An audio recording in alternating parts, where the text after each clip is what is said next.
শুক্ৰবাৰে যিহেতু ঘটনাটো ঘটিছিলে, অভাৱনীয় ঘটনাটো, গতিকে যোৱা শুক্ৰবাৰেও আহিছিলোঁ, আজিও আহিছোঁ। আৰু মোৰ যেতিয়াই কিবা ক'বলগীয়া থাকে, তেওঁৰ লগত মোৰ আলোচনা কৰিবলগীয়া থাকে, মই সদায়, কাৰণ মোকতো সদায় তেওঁৱে আগবঢ়াই নিব লাগিব। গতিকে মোৰ প্ৰাৰ্থনা, মোৰ সকলো কথা, মোৰ মনৰ কথা, মোৰ শক্তিৰ কাৰণে, মোৰ সাহসৰ কাৰণে, প্ৰতিটো কথাৰ কাৰণে মই তেওঁৰ ওচৰলৈকেতো আহিব লাগিব। গতিকে মই আহি থাকিম। তেওঁৰ লগত মোৰ পাতিবলগীয়া বহুত কথা থাকিব। গতিকে তেওঁক ইয়াতে আহি কম, শুনিব। মই জানো তেওঁ সেইখিনি সাহস আৰু শক্তি দি মোক আগুৱাই লৈ যাব।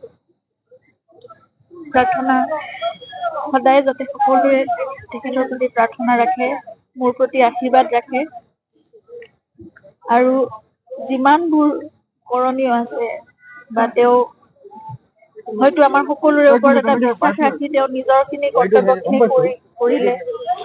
এতিয়া বাকীখিনি আমাৰ ওপৰত তেওঁ এনে এৰা নাই। তেওঁৰ বিশ্বাস আছে অসমীয়া ৰাইজৰ ওপৰত, নতুন প্ৰজন্মৰ ওপৰত, বা তেওঁক ভাল পোৱা প্ৰতিজনৰ ওপৰত। তেওঁ জানে যে সেইখিনি দায়িত্ব আমাৰ হাতত অৰ্পণ কৰি থৈ গৈছে।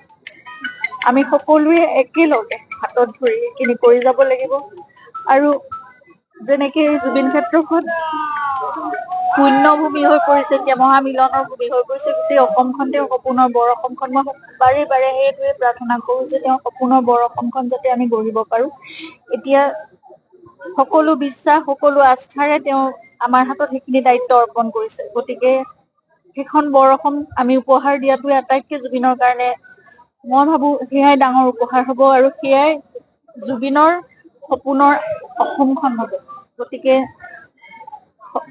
আমি একেলগে ওলাই আহিম, সকলো একেলগে কাম কৰিম, সকলো ভাল পোৱা, তেওঁৰ যিমানখিনি আদৰ্শ আছিলে বা তেওঁ যিমানখিনি সমাজৰ কাৰণে, আমাৰ জাতিটোৰ কাৰণে, সংস্কৃতিৰ কাৰণে সকলো কৰিব বিচাৰিছিল, সকলোবোৰ কাম আমি একেলগে কৰিম।